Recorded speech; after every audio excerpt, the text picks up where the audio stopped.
তেমন কেউ আছে নাকি? ছিল না, হয়েছে।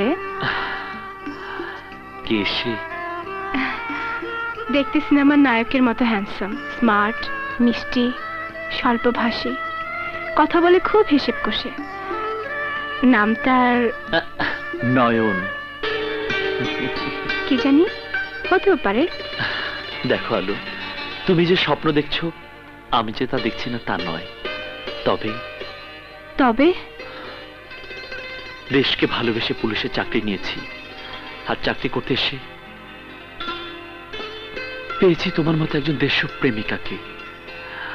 কিন্তু যে মহান দায়িত্ব আমরা কাঁধে নিয়েছি তাতে মন খুলে কথা বলার সময় কোথায়? সময় বের করে নিতে হয়। মানুষ তো যুদ্ধক্ষেত্রেও ভালোবাসার স্বপ্ন দেখে। আমরা না হয় যুদ্ধের অবসরে একজন আরেকজনকে বুকে জড়িয়ে নেব। আলু, হ্যাঁ নয়ন, তুমি যে আমার চোখের কাজল, সারা জীবন তোমাকে আমার প্রেমের আঁচলে জড়িয়ে রাখবো।